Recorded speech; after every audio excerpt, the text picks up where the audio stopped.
Venez à moi, vous qui peinez, vous qui ployez sous le fardeau, et moi je vous soulagerai.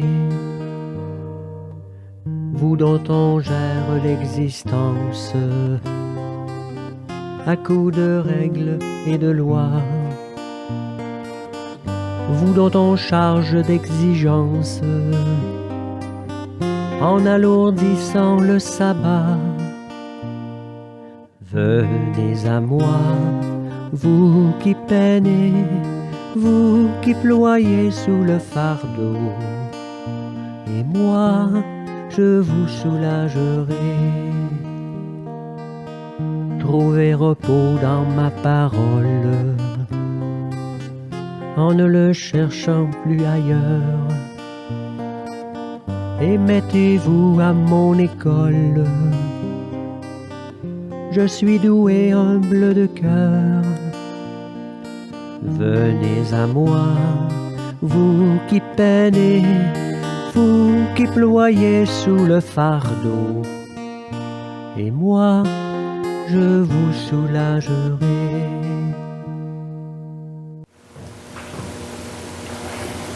Bonjour, bienvenue à chacun de nous. Comme vous le savez, nous sommes appelés à vivre le liturgie de la parole sans l'Eucharistie. Préparons-nous donc à vivre la présence du Seigneur dans sa parole. L'Eucharistie est le centre même de la vie de l'Église. La liturgie de la parole sans l'Eucharistie soutient la volonté des fidèles de faire Église en demeurant des communautés vivantes. Qu'elles entretiennent et développent le goût de la Sainte Écriture. Qu'elles avivent le désir de l'Eucharistie, ce mystère qui réalise l'unité de la foi autour de l'unique pasteur, le Christ ressuscité. Nous aurons distribution de la communion avec des hosties déjà consacrées, qui sont dans le tabernacle. Nous utilisons le prions en Église pour les prières et les lectures, mais la liturgie eucharistique est remplacée par une prière de louange. Levons-nous et accueillons le livre de la parole en écoutant ce chant sur l'espérance.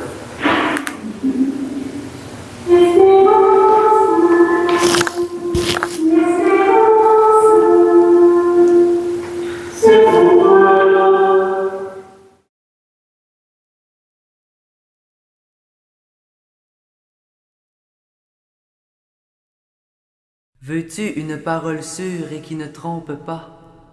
Nous nous donnons de la peine et nous luttons parce que notre espérance est dans le Dieu vivant, le Sauveur de tous les humains. L'espérance, l'espérance, c'est pour toi.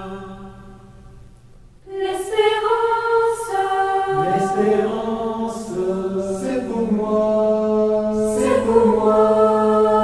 L'espérance, c'est pour le monde entier. Oui, Jésus, avec toi je serai missionnaire. Parcourir la terre et dire à tous mes frères que c'est toi, Jésus, la vraie source de joie, notre joie. L'espérance, L'espérance, c'est pour toi, c'est pour toi. L'espérance, l'espérance, c'est pour moi, c'est pour moi. L'espérance, c'est pour le monde entier.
l'espérance, c'est pour toi, c'est pour toi.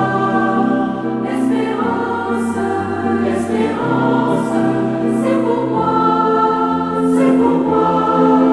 L'espérance, c'est pour le monde entier, le monde entier. Oui, Jésus, avec toi, je serai missionnaire. Vivre en ta présence, unir à ton offrande. Avec toi, Jésus, je bénirai les biens, tous les tiens. L'espérance, l'espérance, c'est pour toi, c'est pour toi. L'espérance, l'espérance, c'est pour moi, c'est pour moi. L'espérance, c'est pour le monde entier, le monde entier. Oui, Jésus, avec toi, je serai missionnaire. Croire en ta parole, vérité qui rend libre. Me laisser former dans mon âme aujourd'hui par ma vie. L'espérance, l'espérance, c'est pour toi, c'est pour toi. L'espérance, l'espérance, c'est pour moi, c'est pour moi. L'espérance, c'est pour le monde entier, le monde entier. Oui, Jésus, avec toi, je serai missionnaire. Regardez l'amour émerveillé du Père qui nous a créés pour vivre à ses côtés pour toujours. L'espérance, l'espérance, c'est pour toi, c'est pour toi. L'espérance, l'espérance, c'est pour moi, c'est pour moi. L'espérance, c'est pour le monde entier, le monde entier. Oui, Jésus, avec toi, je serai missionnaire. Oui, Jésus, avec toi, je serai missionnaire.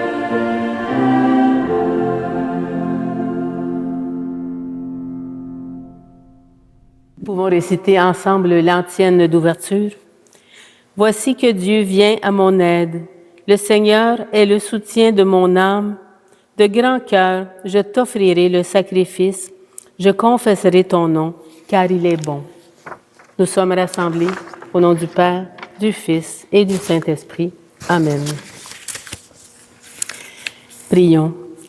Sois favorable à tes fidèles, Seigneur, et dans ta bonté, multiplie pour eux les dons de ta grâce, afin que brûlant de charité, de foi et d'espérance, ils soient toujours vigilants pour garder tes commandements. Par Jésus-Christ, ton Fils, notre Seigneur, qui vit et règne avec toi, dans l'unité du Saint-Esprit, Dieu, pour les siècles des siècles. Amen.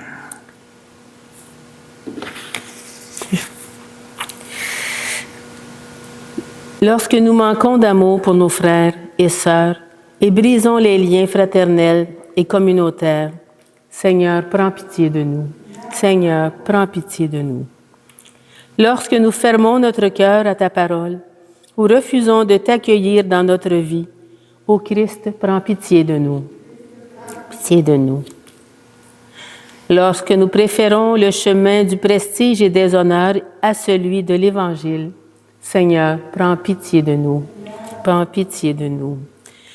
Que Dieu, dans son amour tout-puissant, nous fasse miséricorde, qu'il nous pardonne nos péchés et nous conduise à la vie éternelle. Amen. Vous pouvez vous asseoir.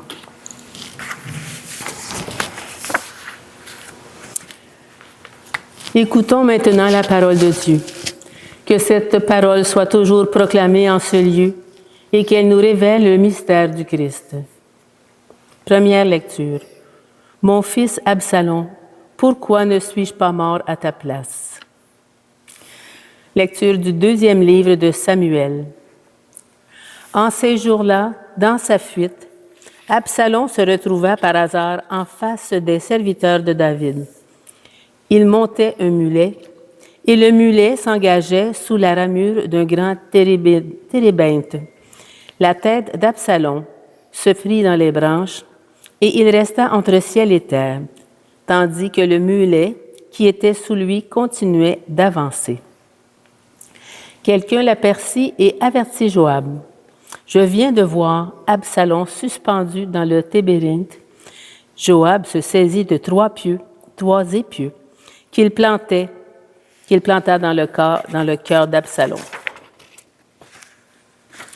David était assis à l'intérieur de la double porte de la ville. Un guetteur allait et venait sur la terrasse de la porte au-dessus du rempart.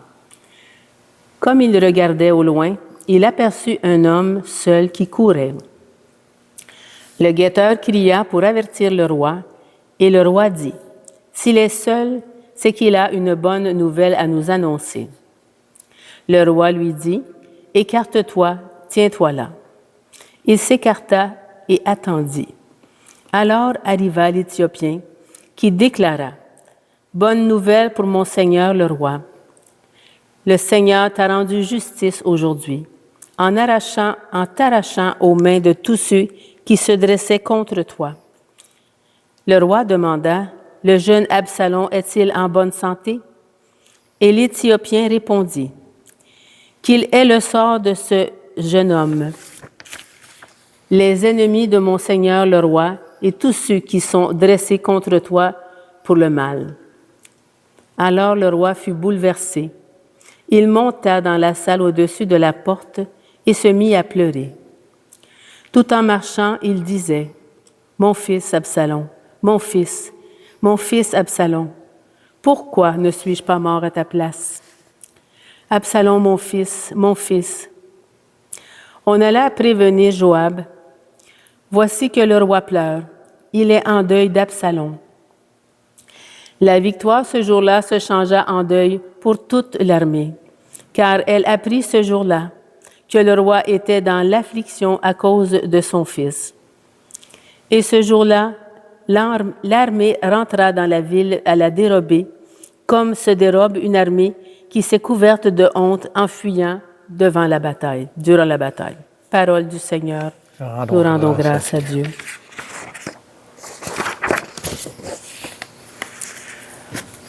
Écoute, Seigneur, réponds-moi. Écoute, Seigneur, réponds-moi. Écoute, Seigneur, réponds-moi, car je suis pauvre et malheureux. Veille sur moi qui suis fidèle, ô mon Dieu. Sauve ton serviteur qui s'appuie sur toi. Écoute, Seigneur, réponds-moi. Prends pitié de moi, Seigneur, toi que j'appelle chaque jour. Seigneur, réjouis ton serviteur, vers toi j'élève mon âme.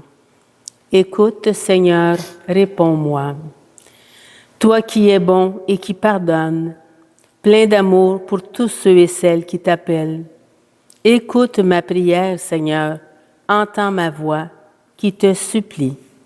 Écoute, Seigneur, réponds-moi. Alléluia, alléluia, alléluia, alléluia, alléluia, alléluia. Le Christ a pris nos souffrances, il a porté nos maladies. Alléluia, alléluia, alléluia, alléluia, alléluia, alléluia.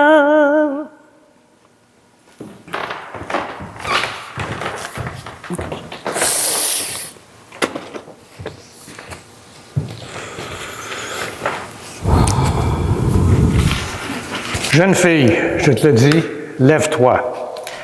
Évangile de Jésus-Christ selon saint Marc. Gloire à toi, Seigneur. Seigneur, purifie mon esprit, purifie mes lèvres, purifie notre cœur à chacune et chacun d'entre nous. Évangile de Jésus-Christ selon saint Marc. En ce temps-là, Jésus regagna en barque l'autre rive, et une grande foule s'assembla autour de lui. Il était au bord de la mer. Arrive un des chefs de synagogue nommé Jaïr. Voyant Jésus, il tombe à ses pieds et le supplie instamment. « Ma fille, encore si jeune, est à la dernière extrémité. Viens lui imposer les mains pour qu'elle soit sauvée et qu'elle vive. » Jésus partit avec lui, et la foule qui le suivait était si nombreuse qu'elle l'écrasait. Or, une femme qui avait des pertes de sang depuis 12 ans, elle avait beaucoup souffert du traitement de nombreux médecins et elle avait dépensé tous ses biens sans avoir la moindre amélioration. Au contraire, son état avait plutôt empiré. Cette femme donc, ayant appris ce qu'on disait de Jésus, vint par derrière dans la foule et toucha son vêtement.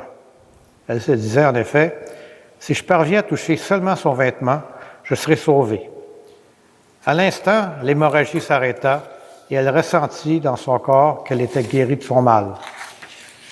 Aussitôt, Jésus se rendit compte qu'une force était sortie de lui.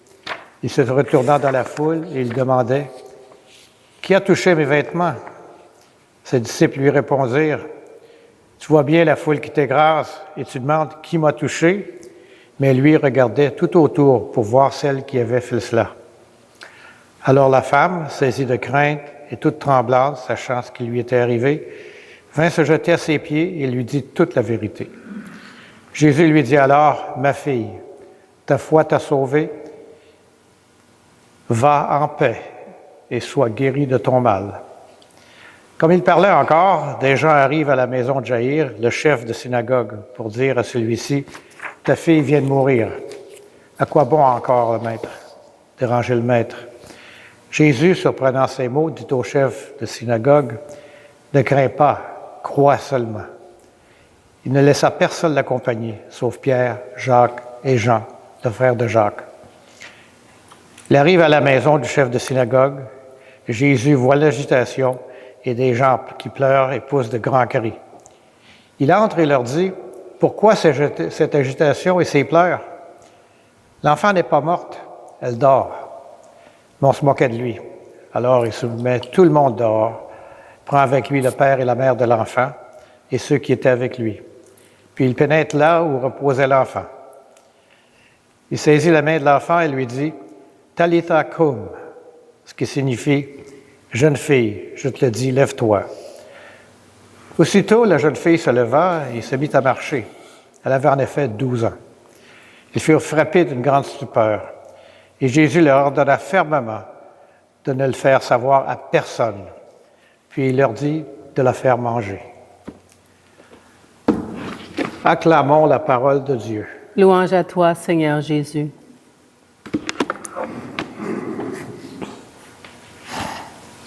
On pourrait résumer les 3 textes d'aujourd'hui par une seule phrase. Quand tout semble perdu, le cœur de Dieu refuse de lâcher. Dans la première lecture, on voit David, roi puissant, stratège, guerrier, mais d'abord père. Absalom l'a trahi, il s'est révolté contre lui. Honnêtement, humainement, on se dit, il récolte ce qu'il a semé. Pourtant, David, quand il apprend la mort de son fils, il s'effondre. Mon fils Absalom, mon fils Absalom. C'est le cri d'un père blessé, d'un amour déçu, mais pas éteint. Il y a ici quelque chose du cœur de Dieu, même quand nous nous mettons contre lui. Il ne devient pas indifférent. Il souffre, il pleure. Il ne dit jamais « tant pis pour toi ». Et puis le psaume vient répondre à ce drame. « Tu as ramené les captifs de Jacob, rétablis-nous, Dieu notre Sauveur. Fais-nous voir, Seigneur, ton amour. » Le psalmiste ose croire que l'histoire n'est pas finie, que Dieu encore peut restaurer, guérir, relever. Là où David est débordé par la douleur, il ne peut plus rien changer. Dieu, lui, peut encore refaire du neuf. Le psaume, c'est comme un pont entre les larmes de David et l'Évangile. Il ouvre une attente, une prière. Viens, Seigneur, fais quelque chose. Puis Jésus vient. Dans l'Évangile, il est au milieu d'une foule qu'il presse. Dans le brouhaha, 2 douleurs se détachent. Celle du père, Jaïr, qui est responsable de synagogue, dont la petite fille est à l'agonie. Puis celle d'une femme qui est anonyme, qui est malade depuis 12 ans, qui est épuisé, ruiné, exclu. Deux détresses très différentes, mais un même mouvement, aller vers Jésus. Jaïr se jette à ses pieds, la femme se faufile derrière. L'un supplie avec des mots, l'autre ose simplement un geste, toucher le manteau. Ce qui les sauve tous les deux n'est pas leur statut, ni leur mérite, ni leur piété parfaite. Ce qui les sauve, c'est l'audace de la foi. Remarquons la délicatesse de Jésus. Pour la femme, il s'arrête. Il aurait pu la laisser filer, guérie en douce. Mais non. Il veut la regarder dans les yeux, lui rendre non seulement la santé, mais aussi la dignité. Il l'appelle ma fille. Elle, la femme impure, rejetée, devient fille aux yeux de Dieu. Puis pour Jaïr, c'est encore plus vertigineux.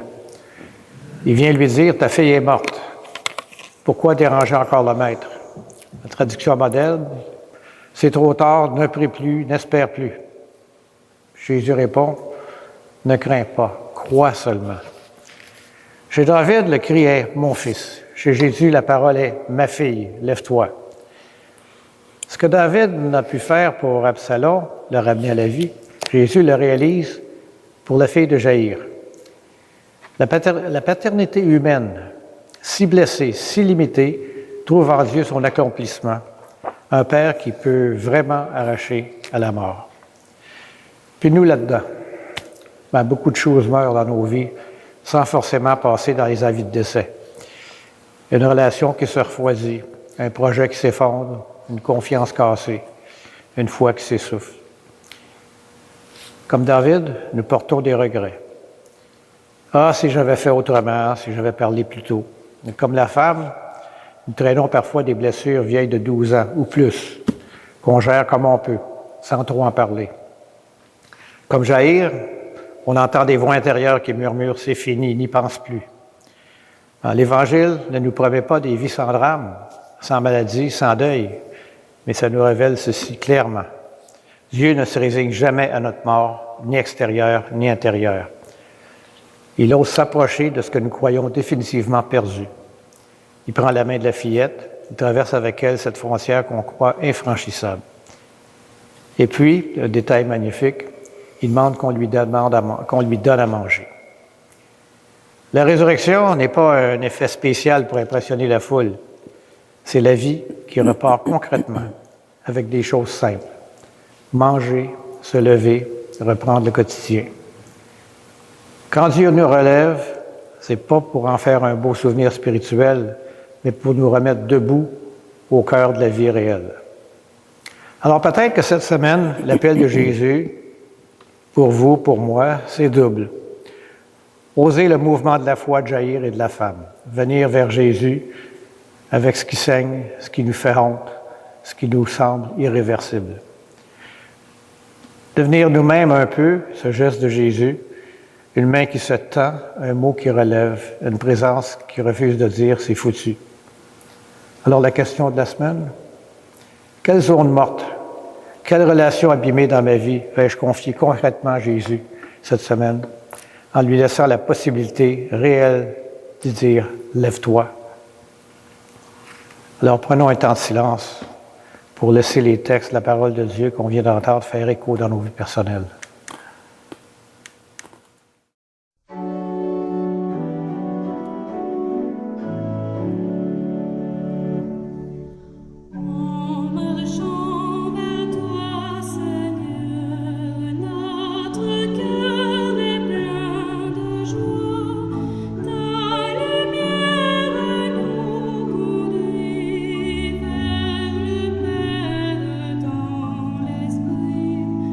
Oh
La prière de louange que nous allons entendre, comme vous le savez, n'est pas dans le pays en Église.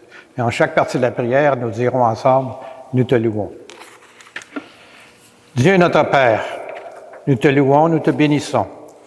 Au matin du monde, dans le jardin de la Genèse, tu cherchais l'homme et la femme, honteux de leurs péchés. Et déjà ton cœur inventait la promesse qui allait ensemencer l'espérance d'un amour plus fort que tout péché et toute mort. Nous te louons. Dieu de tendresse et de pardon, tu as visité ton peuple. Tout au long de son histoire, tu ne l'as pas abandonné à sa perte. Tu as entendu le cri de sa peine et tu l'as délivré de ses esclavages. Tu l'appelles sans cesse pour lui prodiguer tendresse et amour. Nous te louons. Dieu riche d'amour, ce n'est pas assez pour ton cœur de père que ce peuple élu. Tu as voulu prodiguer à toute l'humanité la richesse de ton amour. Alors tu as visité ton peuple, penché sur Marie, ta créature. Tu attendais le oui de la foi qu'il associait à ton œuvre de salut. Nous te louons. Dieu de tendresse, tu nous as visités en Jésus, ton Fils bien-aimé. Il est venu nous convier au banquet du royaume. Il est venu chez nous pour que nous renaissions à la vie.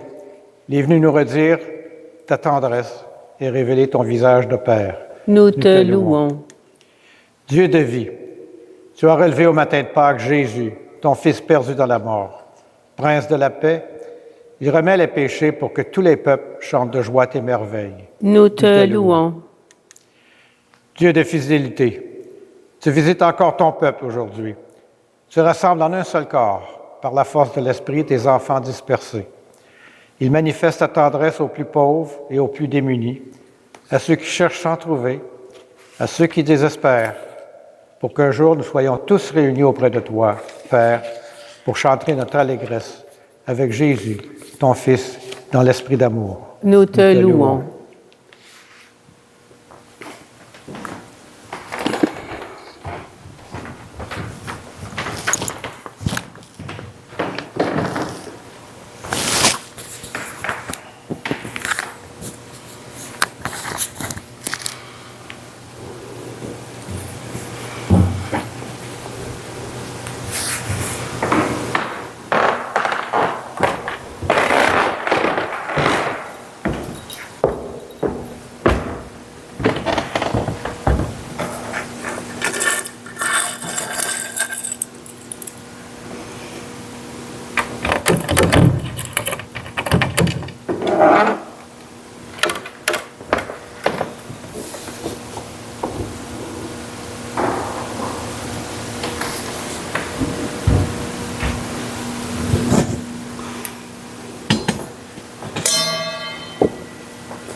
Unis dans le même esprit, nous pouvons chanter avec confiance la prière que nous avons reçue de notre Sauveur.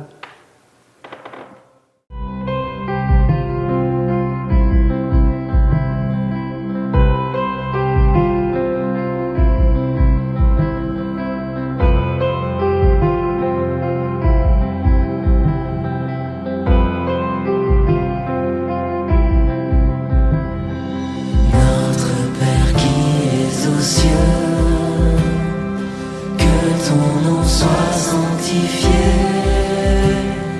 que ton règne vienne, que ta volonté soit faite sur la terre comme au ciel.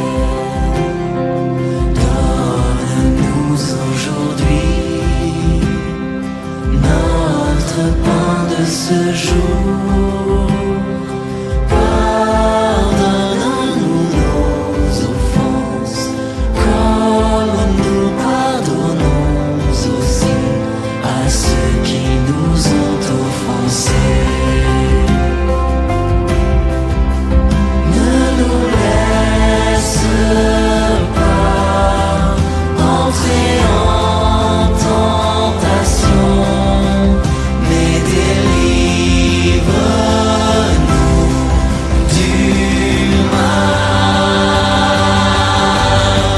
Car c'est à toi qu'appartiennent le règne, la puissance et la gloire pour les siècles des siècles.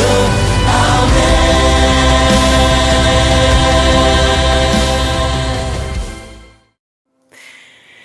Confirmons maintenant notre prière en échangeant entre nous un geste de paix. Que la paix du Seigneur soit sur chacun et chacune de vous. À toi aussi, Père Louis.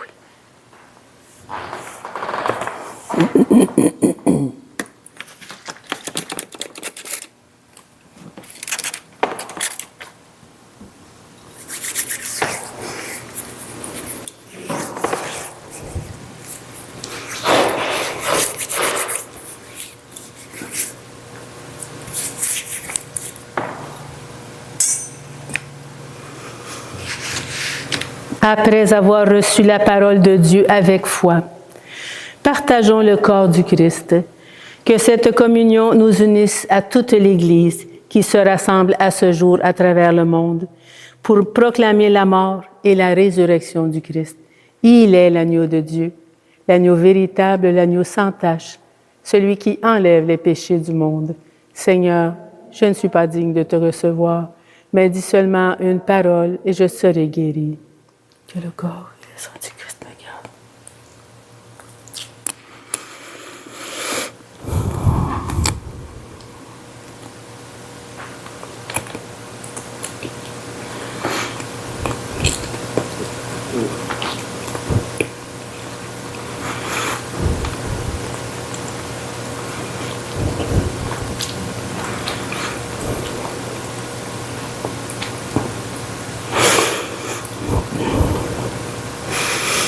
Ensemble pour l'antienne de la communion. Le Seigneur est tendresse et pitié. De ses merveilles, il a laissé un mémorial. Il a donné des vivres à ceux qui le craignent.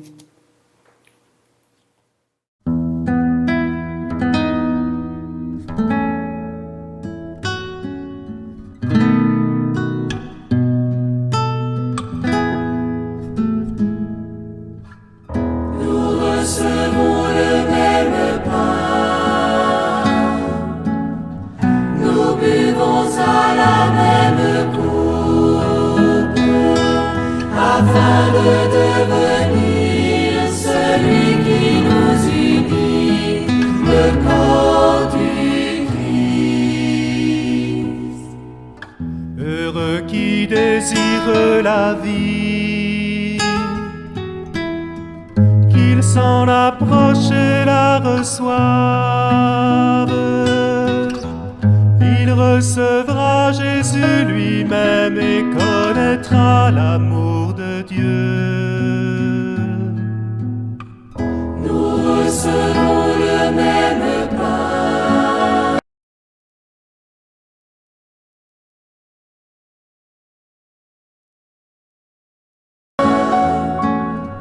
nous buvons à la même coupe, afin de devenir celui qui nous unit, le corps du Christ. Heureux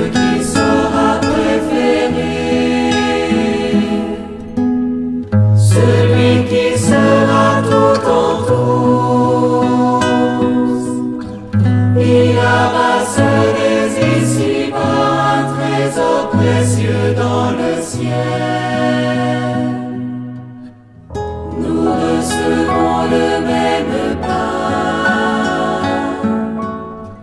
nous buvons à la même coupe, afin de devenir celui qui nous unit, le corps du Christ. Heureux qui regarde le cœur et ne juge pas l'apparence. Il reconnaîtra dans ce pain Jésus l'agneau livré pour nous. Nous recevons le même pain, nous buvons à la même coupe, afin de devenir celui qui nous unit, le corps du Christ. Heureux celui que le Seigneur trouvera en train de veiller. À sa table il l'invitera et lui-même le servira. Nous recevons le même pain, nous buvons à la même coupe, afin de devenir celui qui nous unit, le corps du Christ.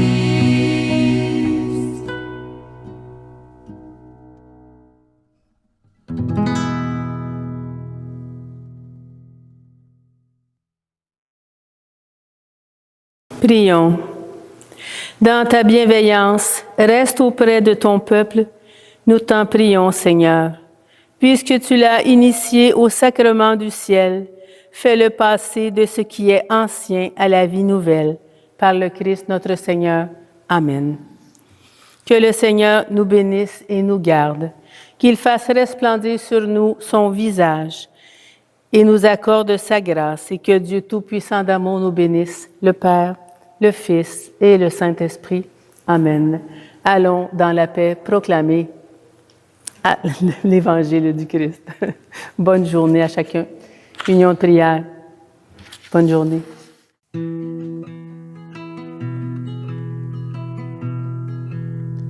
Je vous salue, Saint Joseph, protecteur du grand mystère. Saint Joseph, protégez-nous, priez pour nous. Je vous salue, Saint Joseph, vrai gardien de la lumière. Saint Joseph, protégez-nous, priez pour nous.